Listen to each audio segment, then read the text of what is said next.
এরপর আমি ওয়াজে ঢুকে গেলাম। রাত্রটা অনেক গভীর হয়ে গেল, 12টা 12 মিনিট বাজে। আপনার জবান খুলে কোন হায়াতের মালিককে? এই আওয়াজে মানি না, জবান খুলে বলুন কে? ওই হায়াতের মালিক আমার আল্লাহ। আপনি মনে করতেছেন দান করতেছেন, সম্পদ মনে হয় কমে যাচ্ছে। আরে না রে না, দান করলে সম্পদ কমে না, দান করলে সম্পদ বাড়ে। ও বন্ধু, বন্ধু রে, আমার আল্লাহ বলতেছেন, আমার নবী আপনার নবী বলতেছেন, আস-সাখিয়ু হাবিবুল্লাহ, দানশীল ব্যক্তি হলো আমার আল্লাহর বন্ধু। বন্ধু, দান করলে কমে না, দান করলে সম্পদ বাড়ে। কিন্তু আজকে আমরা এমন একটা দান করলাম, যেই দানটার জন্য হলো গুরুস্থানের জন্য। এই গুরুস্থান রে জীবনে বাড়ি কেনার জন্য কত মাটি বাইনা করছো, জীবনে সুখে স্বাচ্ছন্দ্যে বসবাসের জন্য কত বাড়ি বাইনা করেছেন, কিন্তু আপনার গুরুস্থানের জন্য আজকে বাইনা যারা করছেন, মনে রাখবেন জীবন বড় ধন্য হয়ে যাবে। গুরুস্থানের একটু মাটি বাইনা করে রাখে রে, এক্ষুনি তোর আসতে পারে চলে যাওয়ার ডাক। ওরে মন,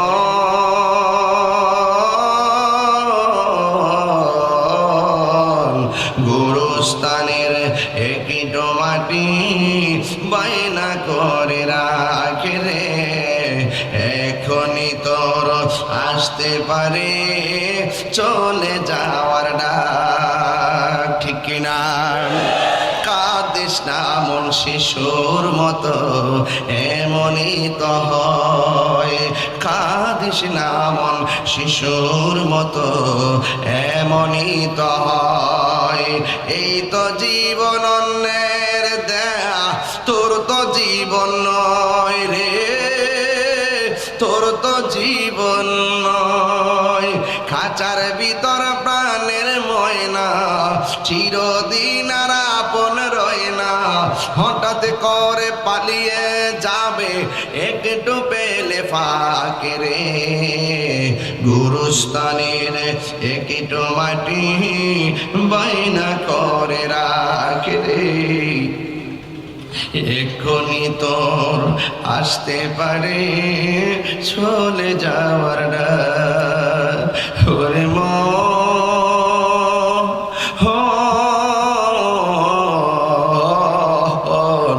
গুরুস্থানের একটু মাটি বায়না করে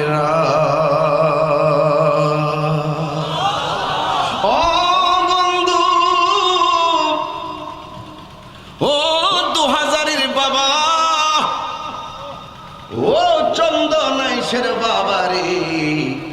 এই গুরুস্থানটা সাধারণ জায়গা নয়। আপনারা অনেকে মনে মনে ভাবেন, গভীর রজনীতে যখন কেউ ঘুমের ঘর থেকে উঠে অন্ধকারে বাহিরে যায়, তার গায়ের মধ্যে একটা ঝাঁকুনি মারে। অনেকে মনে করেন ভয়ে বুঝি ঝাঁকুনি দেয়। কে বলছে ভয়ে ঝাঁকুনি দেয়? না না, ভয়ে ঝাঁকুনি দেয় না। কারণ আপনি যখন বের হন, রাতের বেলা যখন পশমগুলো দাঁড়ায়া যায়, রাতের বেলা যখন শরীরটা কাটা কাটা দিয়া উঠে, ও বন্ধু, গুরুস্থানের মাটিগুলো আপনার ডাক দিয়া কয়, আল্লাহর বান্দা, তুই কিন্তু আমার জায়গায় এসে একদিন শুইবি।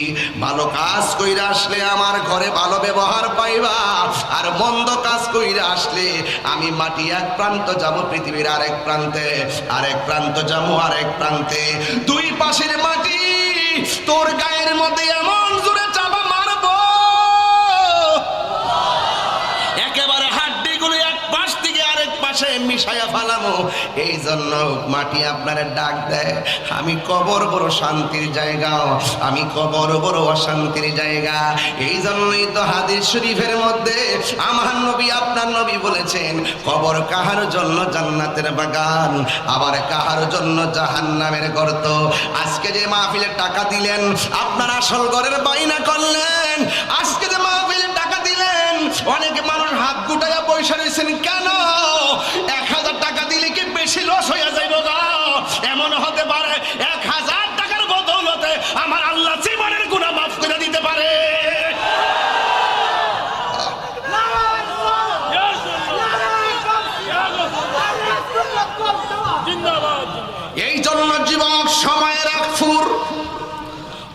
সময়ের 10 ফুট, মরার পরে কিছু নাই, মরার পরে হলো হিসাব আর হিসাব।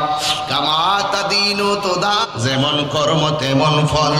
এই জন্য যুবক আমার, টাকা দিলে লস নাই, আসল বাড়ির বাইনা আজকে কইরাই গেলেন। আর বাকি যারা আছেন ওয়াজের শেষ পর্যন্ত আমি সময় দিলাম, একটু চুপি চুপি আইসা মানুষের কাছে নামগুলা লেখাইয়া দেন। 1000, 2000, 5000 কইরা দেন। আমার নবী, আপনার নবী বলেন, দানশীল ব্যক্তিকে আমার আল্লাহ বড় ভালোবাসে। আরো জোরে কন্যা সুবহানাল্লাহ। আমার যেন মুখ দিয়া বলতে না হয়, পড়েন সুবহানাল্লাহ। শুধুমাত্র ওয়াজের বেস বুঝেই বলবেন। আর কিছু বলার আছে? নিজের দিল থেকে বলবেন, দিল থেকে। এই জন্য আমার আল্লাহ রাব্বুল আলামিন কোরআনুল কারীমের মধ্যে সুন্দর করে বলে দিয়েছেন, মিনহা খলাকনাকুম ওয়া ফিহা নুঈদুকুম ওয়া মিনহা নুখরিজুকুম তারাতান উখরা। এই মাটিতে কি তোমাকে বানানো হয়েছে গো, এই মাটিতেই তোমাকে দাফন করা হবে। কয়দিন থাকবো মাটির ঘরে, একটা মানুষের খবর আজ পর্যন্ত পাইলাম না। লন্ডন আমেরিকার খবর নিলাম, এই মাত্র আমার ভাই তাহের মিয়ার বন্ধু আবু বকর থাকে ইউএসএ, ওখান থেকে ফোন করে জানাইয়া দিছে, দোস্ত রে, গোরস্থানের জন্য 3 লক্ষ টাকা ঘোষণা করে দেয়। দেখছেন বিদেশের খবর দেশে পাইয়া গেলাম, কিন্তু আমার বাড়ির পাশে কবর আছে, চাইলেই কবরের মানুষের খবর আমি নিতে পারবো না। বাড়ির পাশে গোরস্থান আছে, চাইলে আমি গোরস্থানের মানুষের খবর নিতে পারবো না। আপনার বাবারে গত রমজানে বাড়িতে ছিল, এই রমজানে অন্ধকার কবর দেশে আছে না নাই? গত রমজানে মায়ের সঙ্গে ইফতার করছো, এই রমজানে মা নাই। তাই তো গত 3 বছর আগে ঈদগার কোনায় গেলাম, দেখলাম মানুষের গায়ের মধ্যে নতুন জামা লাগিয়ে রেখেছে। এবার দেখলাম তার গায়ের মধ্যে খুব সুন্দর জামা, আবার পায়ের মধ্যে খুব সুন্দর স্যান্ডেল। দেখলাম ঈদগার ব্রিজের কোনায় দাঁড়ায়া কান্দে। আমি তারে জিগাইলাম, দোস্ত রে আমার, কেন তুমি এখানে দাঁড়ায়া কান্দ? ওই লোকটা ডাক দেখে, হুজুর, গত ঈদের দিন আমার মায়ের পায়ে দইরা আমি ক্ষমা চাইয়া মাপ চাইয়া সালাম কইরা ঈদগার মধ্যে গেলাম, এই ঈদের মধ্যে আর মার চাঁদ মাকাশ মুখটা দেখতে পারলাম। ওই মা দুঃখিনী খবর দেশের মধ্যে চলে গেছে। ও আমার বাবা, কি দিয়ে ওয়াজ আমি বুঝাইতাম? আমি প্রথম বেলায় বলছি, নিঃশ্বাসের কোনো বিশ্বাস নাই, যেতে হবে একটা ঘর, ওই ঘরের নাম হলো কবর। আপনারা জবান খুলে কোন কবর কি আসল ঘর না নকল ঘর? এই আওয়াজে মানি না, জোরে বলো, 3 বার বলুন, বড় করে বলুন, আওয়াজ করে বলুন। আসল ঘরের বাইনার দরকার আছে না নাই? ওই ঘরের ভিতরে সুকেস থাকে, ঘরের ভিতরে খাট থাকে, ঘরের ভিতরে আলমারি থাকে, ঘরের ভিতরে কত কিছু থাকে, সোফা সেট থাকে, ডাইনিং থাকে। এরপরে ঘরটা সুন্দর দেখা যায়। আপনি যদি কবরের ঘরটা সুন্দর করতে চান, তাইলে আপনি টাকা পয়সা দিয়ে ইনভেস্ট করলে সেখানে লাভ হবে না। আপনি জায়গাটা ক্রয় করলেন, কিন্তু এটা ওয়াকফ করে দিয়ে দিবেন রে বাবা। ওই জায়গার ভিতরে যদি আপনি যান, ওই কবরের ভিতরে সম্পদের বাহাদুরি চলে না। তোমার মতো আমার চাইতে বড় বাহাদুর ছিল নমরুদ্দা, কবরে অবস্থা ভয়াবহ। ফেরাউন্না কবর অবস্থা ভয়াবহ। ওই কবরের মধ্যে গায়ের জোর চলে না, ওই কবরের ভিতরে ক্ষমতার জোর চলে। কথা কোন ঠিক কিনা কোন? ওই কবরে যদি বাহাদুরি করতে চান, 2টা কোয়ালিটি আপনাকে অর্জন করতে হবে। একটা হলো ঈমান, আরেকটা হলো নেক আমল। কথা বলেন না কেন? ইল্লাল্লাযীনা আমানু ওয়া আমিলুস সালিহাতি ওয়া তাওয়াসাউ বিল হাক্কি ওয়া তাওয়াসাউ বিস সাবর। 2টা কোয়ালিটি আপনার অর্জন করা লাগবে। একটা হলো ঈমান। এখন প্রশ্ন হলো, হুজুর ঈমানটা কি? এই ঈমানটা হলো ঈমানদার ওয়াকুলু কওলান সাদীদা। আল্লাহ বলে ঈমানদাররা সব সময় সত্য কথা বলবে। কিন্তু দেখা যায় আজকালের মানুষ নিজেদেরকে মুমিন দাবি করে, নিজেদেরকে মুসলমান দাবি করে, মুখের মধ্যে ইসলাম আছে, অন্তরের মধ্যে ইসলাম নাই।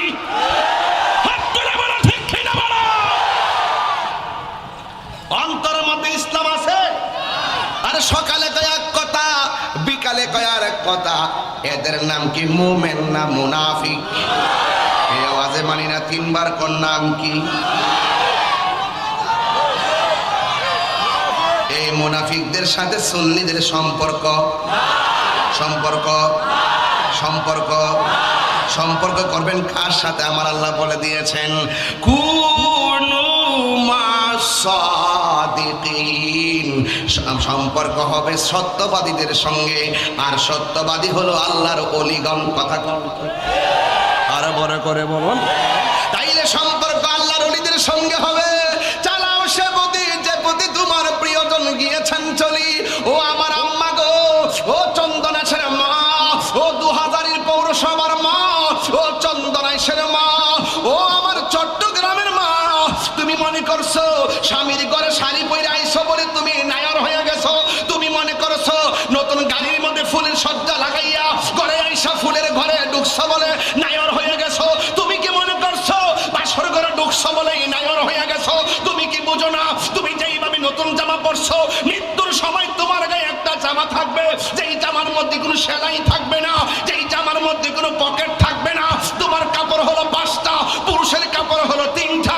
এই 3টা কাপড় লাগাইয়া খাটের মধ্যে শুইয়া জানাজার ময়দানে যাইয়া একটা ঘরের মধ্যে ঢুকবা। এই ঘরে ডানে মাটি, এই ঘরে বামে মাটি, এই ঘরে সামনে মাটি, এই ঘরে পিছনে মাটি। ওই কবরটা হইল তোমার আসল নায়রের ঘর। ওই ঘরের জন্য কিছু করার দরকার আছে না নাই?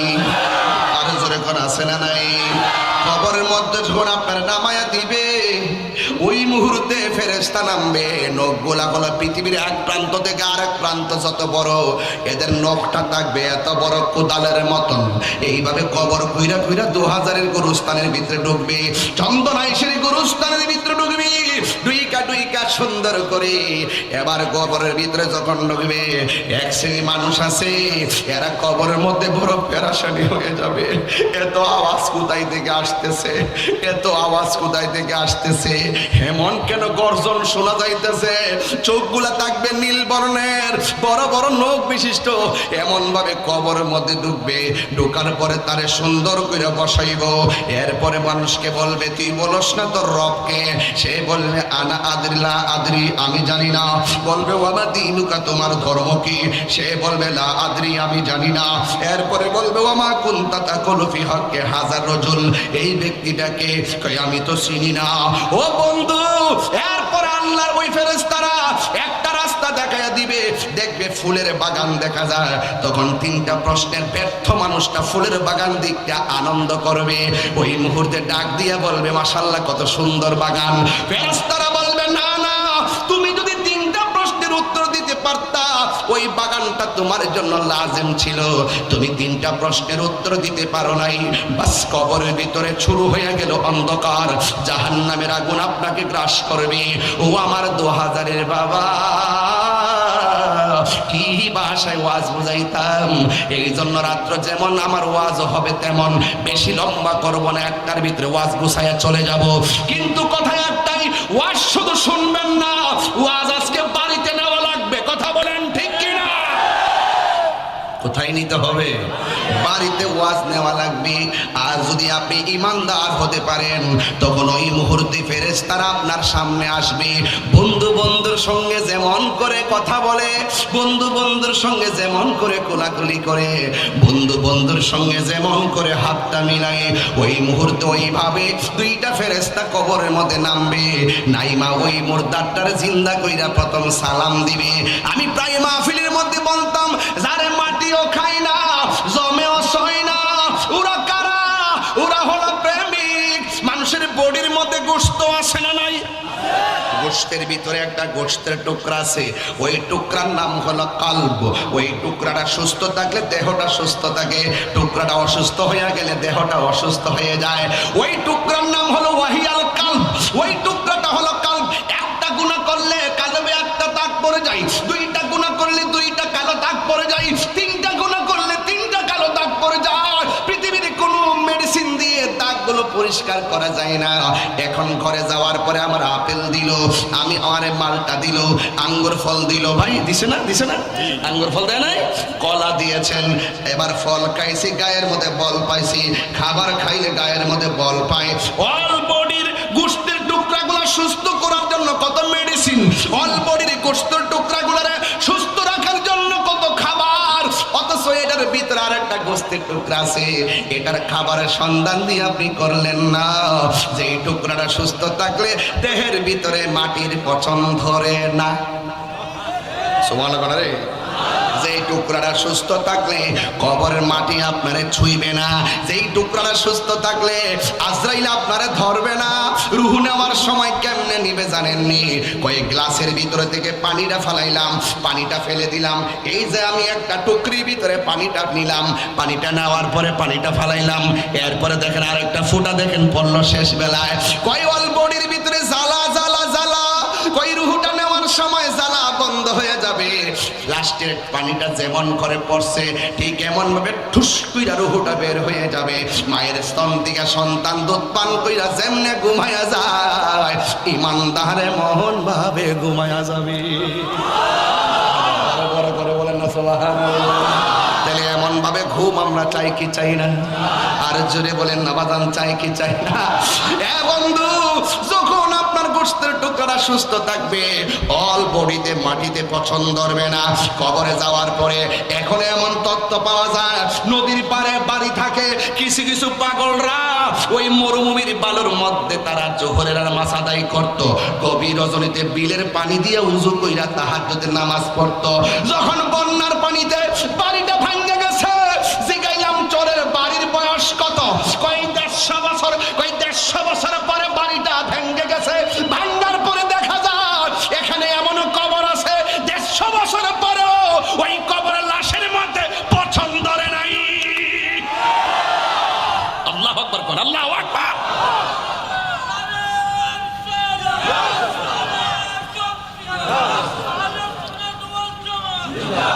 আল্লাহু আকবার, আল্লাহু আকবার। তাইলে বোঝা গেল এই টুকরাটা সুস্থ থাকলে দেহটার মধ্যে পছন্দ ধরে না। আজরাইল এসে আপনার দেহের মধ্যে তুফান চালাইতে পারে না। যেরকম ঠিক কিনা? হ্যাঁ বন্ধু, গভীর মনোযোগ দিয়ে বসে যাবেন। আবার একটা কথা হলো, আমার নবী আপনার নবী বলেন, দেহের গোশতের যেমন খাদ্য খাইলে সবল হয়, কলবেরও একটা খাদ্য আছে। ওই খাদ্যটা খাবার না, ওই খাদ্যটা হলো গিজাউল কলবে জিক্রুল্লাহ। এই খাদ্যটা হলো একমাত্র আল্লাহ রাব্বুল আলামিনের জিকির। এই জিকির করলেও তো অনেকে ফতোয়া দেয়, কথা কোন ঠিক কিনা? এই জিকির করলে অনেকে আমরা ফতোয়া লাগায়, যে তাহিরিরে গান গায়, গান গায়, এই করে সেই করে কত কিছু বলে, ঠিক কিনা? আরে বেটা, তোরা তো সাধু বেশে তাফসীরের নামে অপব্যাখ্যা করছ। আরে তোরা তো এই ওয়াজের মাঠটারে বানাইছো দুনিয়ার মাঠ, লুবের মাঠ, কথা কোন ঠিক না বেঠি? আমরা এই মাঠ আমরা বানাইছি না। এই দেশে যখন আল্লাহর নাম নেওয়ার মতো কেউ ছিল না, এই শুনেন, লম্বা একটা কায়দা ছিল, কায়দা। এই কায়দার পৃষ্ঠাটা ছিল উপরটা লাল, উপরে লেখা ছিল কাওয়াইদে বাগদাদি। কি মুরব্বীরা কিছে? কাওয়াইদে লেখা ছিল কিনা? দেশ হলো বাংলাদেশ, কায়দার নাম বাগদাদি। কারণটা কি? ওই আল্লাহর ওলিরা মক্কা থেকে মদিনা হইয়া বাগদাদ হইয়া এই দেশে কাফেলা নিয়ে আইছে, আইসা তারা আরবি লেখছে, এই জন্য এটার নাম বাগদাদি। কথা বুঝতে পারছেন? এখন এই বাগদাদি বাদ দিয়া এটার সাথে একটা ইতিহাস লুকাইছে, এটা বাদ দিয়া লাগাইছে নুরানি। আসিল লম্বা বানাইছে বাইটটা, কথা কোন ঠিক না বেঠি? এটার ভিতর থেকে অনেক কিছু বাদ দিয়া দিছে, ঠিক কিনা বলেন? এই জন্য আমার যুবক ভাইরা, এই দেশে ইসলাম আনছেন আল্লাহর ওলিগণ। কথা বলেন না কেন? ইসলাম আনছে কে? আল্লাহর ওলিগণ। ওলি আল্লাহর সাথে সম্পর্ক রাখলে কবরে যাওয়ার পরে শান্তি পাবেন। ওলি আল্লাহর সঙ্গে গাদ্দারি করলে কবরে যাওয়ার পর আল্লাহ আপনাকে শাস্তি দিবেন। আমরা ওলি আল্লাহর সঙ্গে মহব্বত চাই কি চাই না? আরো জোরে চাই কি চাই না? ওলি আল্লাহর সঙ্গে দুশ্মনী রাখলে বিপদ আসবে। করোনা যখন আইছিল, করোনা যখন আইছিল, বসেন বসতে দেখাতেন, করোনা যখন আইছিল বাড়ি বাড়ি রাস্তা রাস্তা বাঁশ দিয়ে ব্যারিকেড দিছে। আমার বাড়িতে আইস না, এই বাড়ি মানুষজন এই বাড়িতে না যায়, জায়গা জায়গা ব্যারিকেড। ইংলিশ একটা নাম দিছিল লকডাউন। কি দিছিল? লকডাউন। এক মুরব্বীর জিগা ইসলাম মুরব্বী বয়স কত? প্রায় 90 বছরের ভিতরে আপনি করোনার মতো এমন রূপ দেখছেননি? বাপরে বাপ, জীবনও দেখছি না। দেখেন, জীবনও এই রূপ দেখে নাই।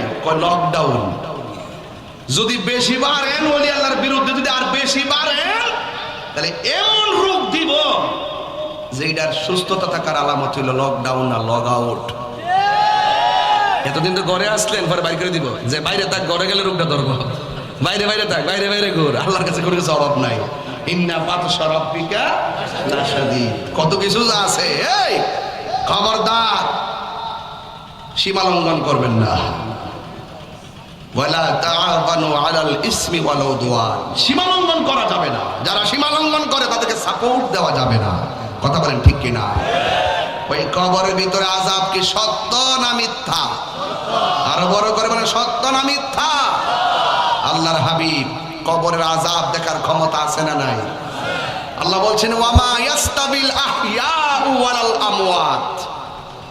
মাটির উপরে যারা চলাফেরা করে তারা আর মাটির নিচে যারা এতিম হয়ে পড়ে আছে তারা এক সমান নয়।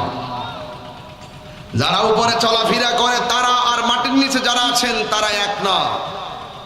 মাটির উপরে যারা আছেন তাদের ঘরে আগুন লাগলে বলবে বাঁচাও বাঁচাও, 10 জন আগায় আসবে আগুন নিভাইতে। আর এই জোহাজারিতে কবরস্থানে যারা পড়ে আছে তাদের কবরে জাহান্নামের আগুন জ্বলতেছে, তারা বলতেছে বাঁচাও বাঁচাও, কিন্তু আমাদের দুনিয়ার কেউ তাদের আওয়াজের কানে, তাদের কান্নার আওয়াজ শুনিও না, এবং তাদের কবরের আযাবকে লাঘব করার কোনো ক্ষমতাও রাখি না। কথা বলেন ঠিক না বেঠে? তাইলে এই জন্য যেই ঘরের মধ্যে চলে গেলে দুনিয়ার কেউ আর আমাদেরকে সহযোগিতা করতে পারবে না, এই ঘরে যাওয়ার আগে আপনার কিছু কাজ আছে। সেই কাজ হলো 1 নম্বর ঈমান আপনাকে ঠিক করতে হবে, 2 নম্বর হলো আমল ঠিক করতে হবে। নবীর সাহাবী হযরতে উসমান যুন্নুরাইন সব জায়গায় গেলে আনন্দিত ছিলেন, কিন্তু একটা জায়গায় গেলে চোখের পানি ফেলে কান্না করতেন। সেই জায়গাটা হলো কবর। ওনাকে জিজ্ঞেস করা হলো, হে উসমান, সব জায়গায় গেলে আপনি সব জায়গায় গেলে আপনি আনন্দিত থাকে। কিরে বাবা, কিসে এরা মরতো না, সার্টিফিকেট লইছে, সার্টিফিকেট। বাবা রে বাবা, চন্দন কি প্রতিদিন মাহফিল হবে? এই জায়গায় কি কালকে মাহফিল হবে? হ্যাঁ, এই বেটারা ফোন দিছে, যেতেছে। মোবাইল বন্ধ করো বেটা, বাড়িতে ফোন দিয়ে বলে দাও তুমি খেয়ে ঘুমিয়ে থাকো, আমি আসতেছি।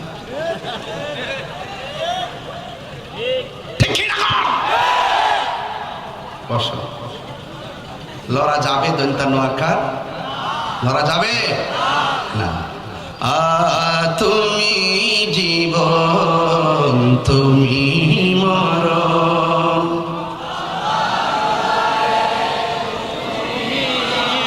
আধার ঘরে তুমি আপন। বোঝা গেল এই দেশের কোনো মানুষ আপনার কবরে আপন হবে না। যিনি কবরে আপন হবে তিনি সোনার মদিনা। আর ওই মদিনাওয়ালাকে যদি কবরে পেতে চান, 2টা কোয়ালিটি অর্জন করা লাগবে। একটা হলো ঈমান আর একটা আমল। এটাই তো বলতেছিলাম, আপনারা বুঝেন না গেলে একটু বলেন, সঙ্গীতে বলেন। কি কষ্ট হইতেছে আপনাদের? তুমি জীবন, তুমি মরণ, আধার ঘরে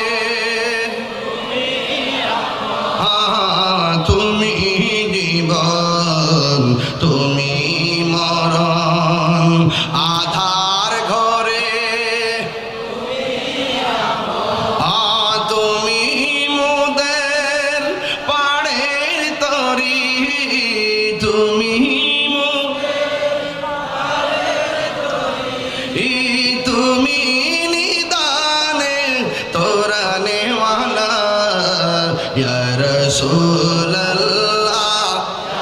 মাশাআল্লাহ। আমার যুবক ভাইরা সবাই বলেন ইয়া রাসূলুল্লাহ ইয়া হাবিবাল্লাহ ইয়া রাসূলুল্লাহ তুমি মোদের আশার আলো, তাই তো তোমায় মাশাআল্লাহ তুমি মোদের আশার তাই তো তোমায় হৃদয় নামের ফুল হাত করে নেকো হৃদয় নামের গেতে রেখেছি প্রেমের মালা ইয়া রাসূলুল্লাহ ইয়া হাবিবাল্লাহ ইয়া রাসূলুল্লাহ বলুন ইয়া রাসূলুল্লাহ ইয়া হাবিবাল্লাহ ইয়া রাসূলুল্লাহ ইয়া রাসূলুল্লাহ একটা জবানও বন্ধ রাখবেন না, মহব্বতে মায়ার সুরে বলুন সুবহানাল্লাহ। ও বন্ধুরি, ও যুবকের দল, আমি বলছিলাম কবর কি আসল ঘর না নকল ঘর? যৌবনকালে যে দৌড়টা মারছেন, বয়সের তালে তালে সেই দৌড় আর দেওয়া যায় না। যৌবনকালে যেই জোরে কথা বলছেন, বার্ধক্যকালে সেই কণ্ঠের আওয়াজ দেওয়া যায় না। যৌবনকালে যেইভাবে ঝগড়া করছেন, গায়ের মধ্যে বল ছিল, বার্ধক্যকালে সেই বল খুঁজে পাওয়া যায় না। কিন্তু একটা কথা মনে রাখবেন, যদি আপনার ঈমানটা তাজা থাকে, আপনি যদি নেক আমলের মালা গলায় পরতে পারেন, ওই কবরের ভিতরে যখন আপনি যাবেন, এই জায়গার মধ্যে মসজিদ আছে, মসজিদের আশেপাশে অনেক জায়গা আছে না নাই? আছে না নাই?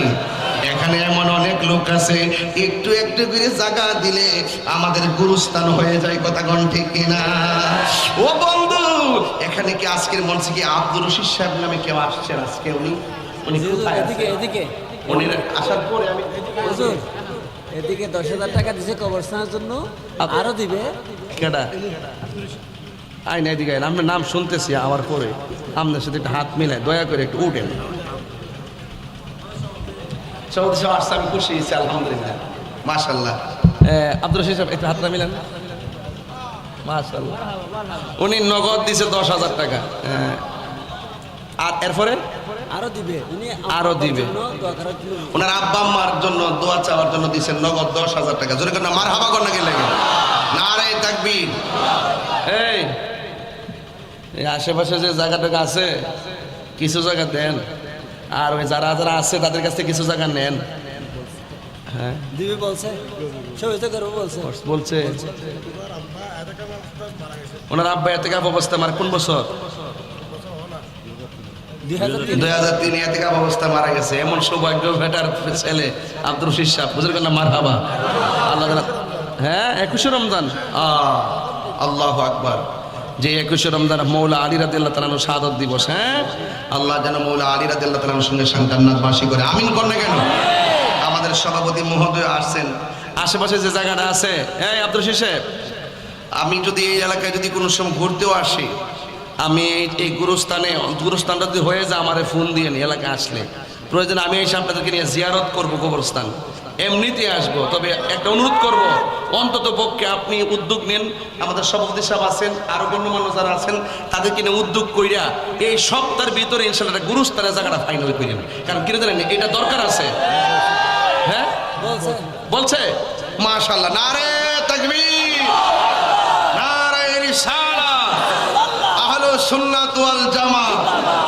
আল্লাহ আল্লাহ, বেশি লোক না, আপনি যারা মনোনীত করছেন কয়েকজন লোকের মাধ্যমে তো সমাজের বড় বড় কাজ হবে, এটা তো আমরা জানি গো। আল্লাহ, আপনি সমাজের এমন লোকদেরকে মিলাই দেন যাদের দ্বারা সমাজের এই পুণ্যবান কাজগুলো হয়ে যায়। কথা বলেন ঠিক কিনা?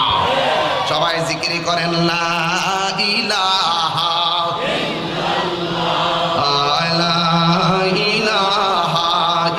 ইল্লাল্লাহ, লা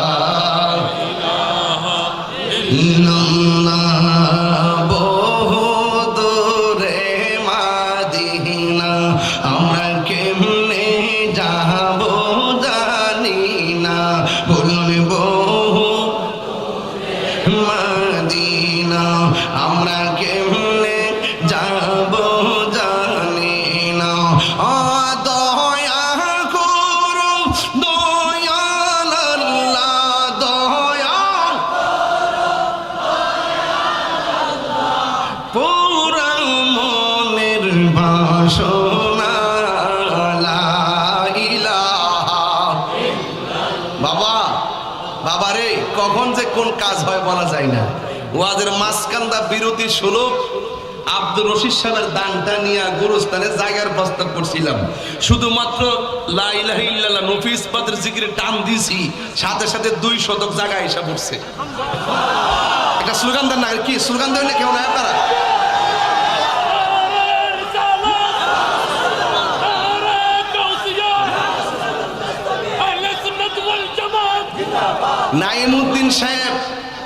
নাইমুদ্দিন সাহেব এই গুরুস্থানের জন্য তিনি ঘোষণা করলেন 2 শতক জায়গা, জোরে কোনো মারহাবা।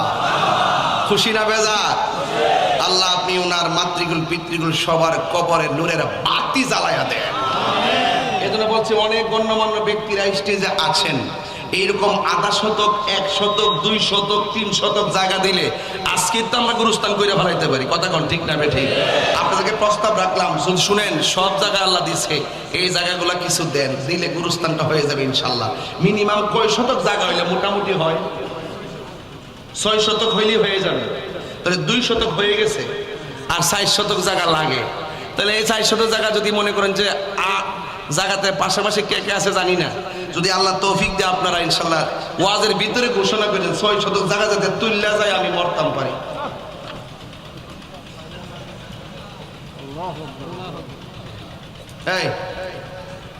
এই বাবা, আপনি চলে যাবেন, গেলে কিছু দিয়া যান, একবারে খালি খালি যান। আমাদের সভাপতি সাহেব যে আমাদের এম এ জাফর সাহেব, উনি তো টাকা দিয়েছিল না, প্রথম ঘোষণা করছিলাম না 1 লক্ষ টাকা। যাক আলহামদুলিল্লাহ, আমিও খুব দেখার ইচ্ছা ছিল। আলহামদুলিল্লাহ, আল্লাহ ওনার নেক হায়াত দান করুক, আমিন কোন। আল্লাহ ওনার মাতৃকুল পিতৃকুল সবার মাথায় জান্নাতের টুপি পরায় দেখ, আমিন কোন। এই সমস্ত হাস্তি লোকদের মাধ্যমে আমাদের সমাজের বহুত কাজ হবে ইনশাল্লাহ। তো যাই হোক, এখানে একটা যে বসে ইসলামে কি চলে গেছে না? ওই যে আছে আছে, তোমার আমি চেক দিয়ে রাখছি, যাইলে কিছু দিয়া যাইবা। তাহির হুজুর কি মাহফিলে প্রতিদিন আসার সুযোগ আছে? এই রমজান মাসে কোথায় খাওয়ান, কোথায় ঘুম, কোন অবস্থা ভয়াবহ। এরপরে যে কথা বলতেছি, আমি কি সমাজের বাইরে, শরীয়তের বাইরে, দলিলের বাইরে কোনো কথা বলতেছি? তবে আজকের মাহফিলের মূল উদ্দেশ্য হলো গুরুস্থানটা আর মসজিদটা। এই জন্য আমি একটু বেশি বেশি জোর দিতেছি। এই 2টা যদি হয়ে যায় মাহফিল সারা বছরই করা যাবে। কথা বলেন ঠিক নেই? আল্লাহ যেন কবুল করে, আমিন কর। নামাজি রোজা সাইরো না, তোমার মা বাবার খেদমত ভুইল না। বলুন নামাজ রোজা সাইরো না, তোমার মা বাবার খেদমত ভুইল না। আমার নবীর দুরুদ সাইরো না, বাইরে নবীর আমার নূর নবীকে ভুইল না। লা ইলাহা ইল্লাল্লাহ, জোরে লা ইলাহা, লা ইলাহা ইল্লাল্লাহ মুহাম্মাদুর রাসূলুল্লাহ সাল্লাল্লাহু আলাইহি ওয়াসাল্লাম। জোরে জোরে কি আল্লাহু আকবার বলা যাবে না? 1,500 বছর আগে যে ঘরের মধ্যে শুয়ে আছে, এখনো মানুষ সেই ঘরের মধ্যে পড়ে আছে। এদের হাড্ডিরও চিহ্ন নাই, কবরেরও চিহ্ন নাই। আপনারা মনে করতেছেন আমি তাহিরি হুজুরের নাম বুঝে আজীবন থাকবে না? রে না, 300 বছর পার হতে না হতে আমার নাম বিলুপ্ত হয়ে যাবে, কবরের চিহ্নটা পর্যন্ত থাকবে না। এই জন্য যুবক, ওই ঘরের মধ্যে যদি ঈমান নিয়ে যাইতে পারেন, আমল নিয়ে যাইতে পারেন, আপনি যখন কবরের মধ্যে শুয়ে যাবেন, আপনি দেখবেন 3টা প্রশ্নের উত্তর দেওয়ার পর আমার আল্লাহ বা ডাক দিয়ে বলবে, ও ফেরেশতারা, আমার বান্দা কেমনে মাটির বিছানায় থাকবে রে? জান্নাতের মধ্যে যা, জান্নাতের মধ্যে যাইয়া জান্নাতের গালিচা নিয়া আমার প্রেমিকের গায়ের নিচে বিছায়া দেয়, যেন কিয়ামত পর্যন্ত ঘুমায়া যাইতে পারি। এমন ভাবে ইমানদার ঘুমায়া যাবে। আমি বলছিলাম ঈমান বড় সম্পদ রে বাবা, নেক আমল বড় সম্পদ। 1-এর পাশে 0 দিলে 10 হয়, 1 ছাড়া 0 দিলে 0 হয়। কথা কোন ঠিক কিনা? 1 হইল ঈমান, শূন্য হইল আমল। এই জন্য ইমান ছাড়া আমলের কোনো দাম নাই। একের পাশে শূন্য দিলে 10 হয়, এর পাশে আরেকটা শূন্য দিলে 100 হয়। এক না দিয়ে 100 শূন্য দিলে কাজ হবে না। ইমান ছাড়া আমলের কোনো দাম হবে না। এই জন্য ইমান নিয়ে যদি কবরে যাইতে পারো, ইমানদারের জন্য প্রশ্ন হবে 3টাই। ইমানদারে বলবে মার রাব্বুকা, তোমার রবকে। ইমানদার বলবে রব্বি আল্লাহ। ইমানদার বলবে ওয়ামা দীনুকা, তোমার ধর্ম কি? ইমানদার বলবে দীনি আল ইসলাম। ইমানদার বলবে ওয়ামা কুনতা তাকুলু ফি হাক্কি হাযার রাজুল, এই ব্যক্তি সম্পর্কে তুমি কি বলতে? ইমানদার বলে তিনি তো সেই নবী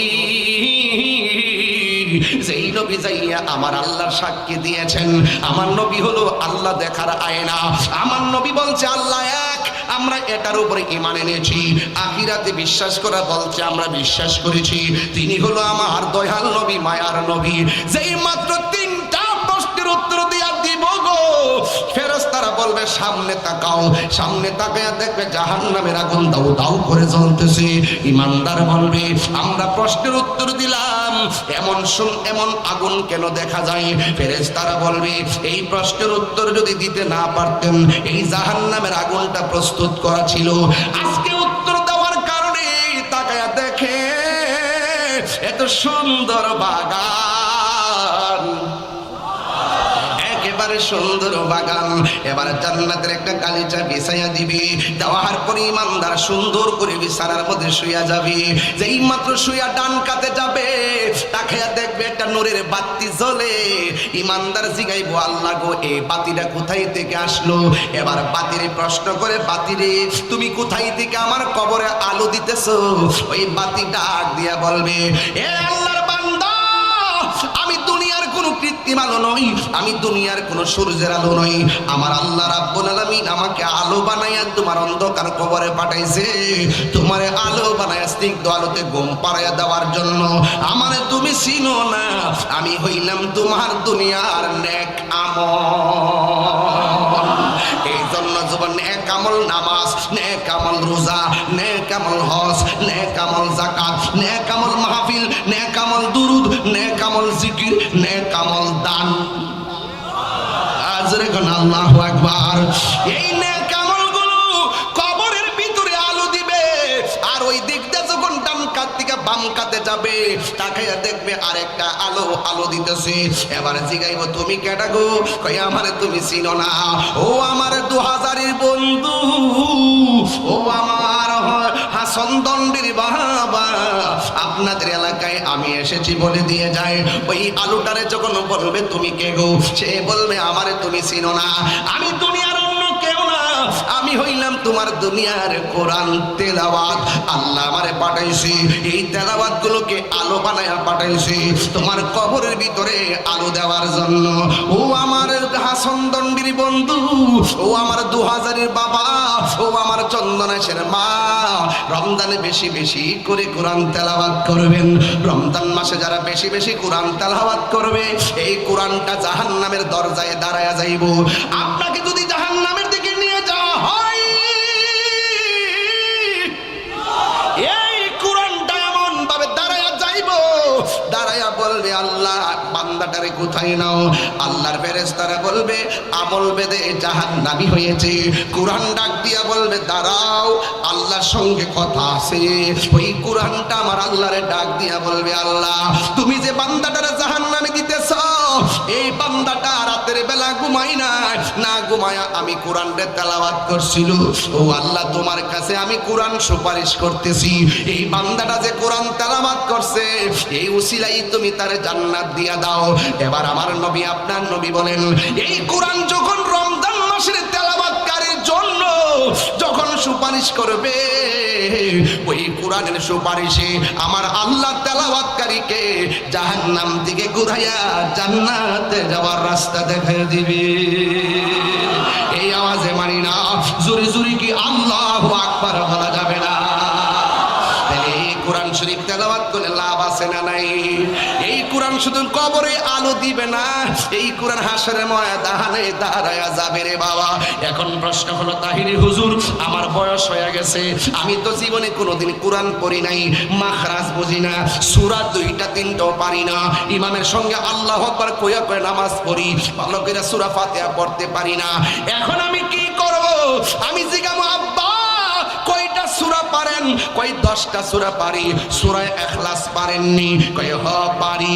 তাইলে দেখেন আমার নবী কেমন নবী, উম্মতের জন্য কত কিভাবে ফয়সালা কইরা কইরা আনছে। কোন দিন আনছে জানেননি? ওই রাতটার নাম হলো মেরাজের রাত।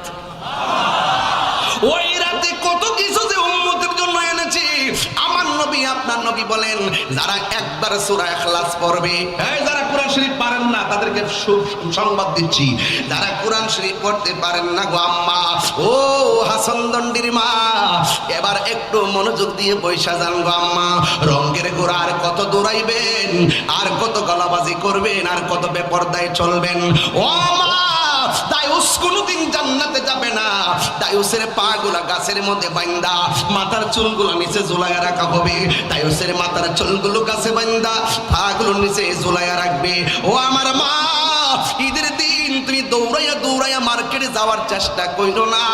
দয়া কইরা স্বামীর দায়িত্ব দিয়ে দিবা। 10 টাকার জিনিস যদি আমার আইনা দেন, এটাই আমার 10 লাখ টাকা। 200 টাকার শাড়ি যদি আইনা দেন, এটাই আমার জন্য 2 লক্ষ টাকা। ও মা, প্রতিযোগিতা কইরা ঈদের দিন শাড়ি কাপড় কিনতে মার্কেটে ভিড় জমায়ও না। স্বামীর 10টা টাকা বাঁচলে তোমারই লাভ হবে, স্বামীর 10টা টাকা বাঁচলে তোমার সন্তানের লাভ হবে। এই জন্য অপচয় কইরো না গো মা। ও মা, ও মা, পায়ে দিরা বলি, অনুরোধ করে বইলা দিয়া যায়, খবরদার খবরদার। তোমার মতো অনেক মা হঠাৎ করে স্ট্রোক করে মারা গেছে, তোমার মতো অনেক মা রাস্তাতে অ্যাক্সিডেন্ট হয়ে মারা গেছে। এমন কোনো দিন নাই মানুষগুলো অ্যাক্সিডেন্ট করে মরতে দেখা যায় নাই। প্রতিদিন দেখছি শুধু লাশ আর লাশ, লাশ আর লাশ। কার কোন দিন মরণ হবে কেউ আমরা বলতে পারি না। এই জন্য আমার আম্মা, খবরদার খবরদার, দায়ুসের মতো চলাফেরা করবেন না, বেপরদায় চলাফেরা করবেন না। আপনি মা যদি সঠিক হইয়া যান, আপনার পেটের জঠর থেকে, আপনার জঠর থেকে যেই সন্তানটা দুনিয়ার মধ্যে আসবে, এই সন্তানটা আল্লাহর ওলি হয়ে যাবে। জুরি জুরি কি আল্লাহু আকবার বলা যাবে না? ও মা, ও মা, দায়ুসের মতো চইলেন না গো মা। পোশাকের স্বাধীনতাই মাঠে আন্দোলন করবেন না। নামাজ যেমন ফরজ, পর্দা তেমন ফরজ। আপনার সন্তানটারে মানুষ গড়ার কারিগর কিন্তু আপনি। আপনি বলতেছেন আপনার পোলারে মোবাইল না দিলে ভাত খায় না, এটা আপনার ব্যর্থতা। দরকার হয় 2 ঘন্টা পরে ভাত খাইব, ক্ষুধা লাগলে এমনি খাবে। এইগুলো দিয়ে দিয়ে সন্তানের ভবিষ্যৎ নষ্ট করবেন না, চোখের পাওয়ার নষ্ট করবেন না। সকালবেলা ঘুম থেকে উইটা ফজরের নামাজ পড়া সন্তানের মাথার মধ্যে হাত বুলাইয়া বুলাইয়া বলবেন, আব্বা মক্তবে যাও, কোরআন পড়তে যাও। এই কোরআনের পড়তে মক্তবের মধ্যে পাঠাবেন। এ মা, সন্তান কিছু করার নাই, আপনার কাছে অনেক দায়িত্ব আছে। এই জন্য খবরদার।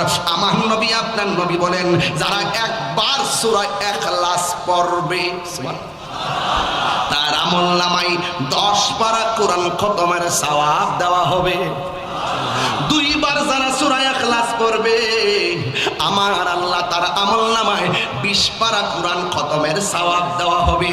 3 বার যারা পড়বে, আমার আল্লাহ রাব্বুল আলামিন পুরা গোটা কোরআন শরীফ তেলাওয়াতের সওয়াব আমার আল্লাহ দিয়ে দিবে। সবাই আমার সাথে সূরাটা পড়েন না, অসুবিধা হইব নি। কুল হুয়াল্লাহু আহাদ আল্লাহুস সামাদ লাম ইয়ালিদ ওয়া লাম ইউলাদ ওয়া লাম ইয়াকুল লাহু কুফুয়ান আহাদ। সবাই আবার পড়েন, 3 বার পড়েন। কুল হুয়াল্লাহু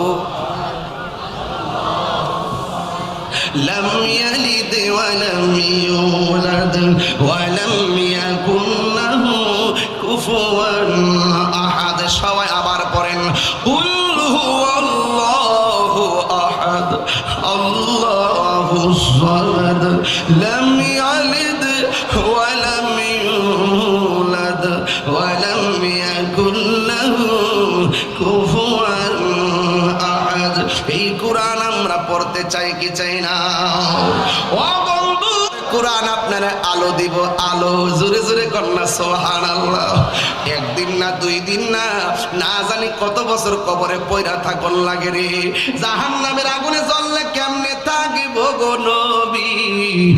আর আমাদের নসিবে কি আছে আমরা জানি না, কি আছে আমি জানি না, কোন দিন আমরা মরবো আমরা জানি না। এই জন্য আমি প্রায় মাহফিলে বলি, আমার মরণের কত দিন বাকি আমি জানিলাম না গো আল্লাহ, মরণের কত দিন বাকি আমার মরণের আমি জানিলাম না গো আল্লাহ, মরণের কত দিন বাকি। আর আজরাইল আসিয়া যখন হস্তে দিবা ধরি, আজরাইল আসিয়া যখন হস্তে দিবা ধরি, তখন আমার মনা ভাই করবা লুকালুকি আমি জানিলাম না গো আল্লাহ, মরণের কত দিন বাকি। আর 40 দিনের আগে ভাইরে মতের নিশানি, 40 দিনের আগে ভাইরে মতের নিশানি, জন্দ দেখা ইরানি বচোকে দিয়া আমি জানিলাম না গো আল্লাহ, মরণের কত দিন বাকি আমার মরণের কত দিন বাকি আমি জানিলাম না গো আল্লাহ, মরণের কত দিন বাকি। একটা জবান বন্ধ রাখবেন না, মোহব্বতে মায়ার সুরে বলুন সুবহানাল্লাহ। এই আওয়াজে মানি না, জবান খুলে কোন আল্লাহু আকবার, আর আওয়াজ করে কোন আল্লাহু আকবার। একদিন মাটির ভিতরে হবে ঘরে মন আমার। বলতে শরম লাগতেছে, বিল্ডিং খান কবরে যাইবনি, এটা কর না। একদিন হবে ঘরে মন আমার, কেন বান্ধ দালান ঘরে মন আমার, প্রাণ পাখি ওড়ে যাবে পিঞ্জরা ছেড়ে, ধরা দামে সবই রবে তুমি যাবে চলে, বন্ধু বান্ধব যত মাতা পিতা তারা শত হয়ে যাবে সবই তোমার পরে মন আমার, কেন বন্ধ দালানে ঘর রে মন আমার, কেন বন্ধ দালা। সবাই মিলে একদিন মাটির ভিতরে হবে ঘর মন আমার, কেন বন্ধ দালানে ঘর রে মন আমার, কেন বন্ধ দালানে ঘর। ঠিক কিনা? আহা, স্বাদের ঘর, স্বাদের বাড়ি, স্বাদের বন্ধু, কেউ কবরে যাবে না। আপনি জানেন না তো, বন্ধু বন্ধু করেন, একটু ময়রা দেখেন, জানাজায় যাওয়ার সময়টাও সে পায় না। একটু মারা গিয়ে দেখেন না, লাশটা রাত্রে এসে দেখবে, সে কি বলে জানেন? সকালে ওইটা জায়গায় দেখবো। কথা বলেন ঠিক কিনা? তাইলে আপনারা বলুন, এই পৃথিবীর কেউ কাহারও আপন, যিনি আপন হবে তিনি সোনার মদিনা। কথা বলেন না কেন? যিনি হবে আপনা মদিনা, কার লাগিয়া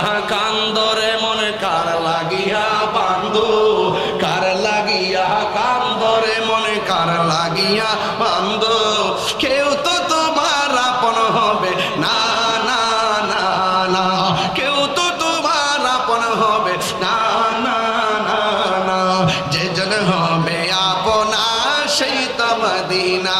বলো নিজের জন্য দয়াল নবী একটাও কাঁদে না, নিজের জন্য দয়াল নবী একটাও কাঁদে না, সদাই তিনি কেঁদেছেন উম্মতের মায়ায়, উম্মতের মায়ায়, ঠিক না? এই জন্য যুবক সবচাইতে বড় আপন হলো শাহে মদিনা। কথা বলেন ঠিক কিনা? এই কবরে দুঃখের ভাগ কেউ নিতে চায় না, কবরে কষ্টের ভাগ কে নেয় না, কবরের ভাগ কেউ নিবে না, দুঃখের ভাগ কেউ নিবে না। একটু ক্রাইসিসে পড়ে দেখেন না, একটু রুগী হইয়া দেখেন না, একটু আইসিইউতে ভর্তি হইয়া দেখেন না, ফেসবুকে একটা স্ট্যাটাস দিবে, এতটুকু সীমাবদ্ধ। আপনার সঙ্গে দেখাও করতে যাবে না যদি আপনি টাকা চেয়ে বসে থাকেন। কথা বলেন ঠিক না বেঠিক? এই জন্য দুনিয়ার বন্ধু যতক্ষণ তেল আছে, যতক্ষণ আপনার সামর্থ্য আছে, শক্তি আছে, বন্ধুর সংখ্যা বেশি। যখন সামর্থ্য আর শক্তি কমে যাবে দেখবেন বন্ধু খুঁজে পাবেন না। এই জন্য যিনি আপনার কবরে আপন হবে, যিনি মৃত্যুর ঘাটে সাথী হবে, যিনি হাসরের ময়দানে আপন হবে, সেই নবীর সঙ্গে সম্পর্ক চাই কি চাই না? আর হাত তুলে বলুন চাই কি চাই না? আল্লাহ যেন আমাদের সকলকে কবুল করে বলুন আমিন। আর কিছু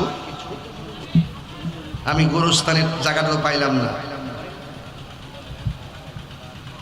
আর মনে হয় 4 শতক জায়গা, মনে হয় একজনে 3 লক্ষ টাকা দিচ্ছেন।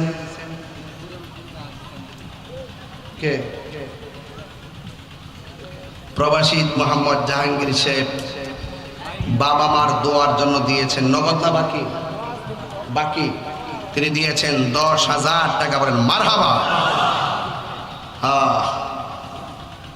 এমন একটা জামানার মধ্যে আমরা এসে গেছি। আল্লাহ আপনি আমাদের সকলকে ক্ষমা করুন, আমিন কোন।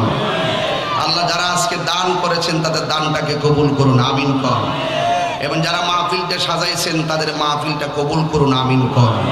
আসেন দাঁড়িয়ে নবীর সালাম দেব ইয়া না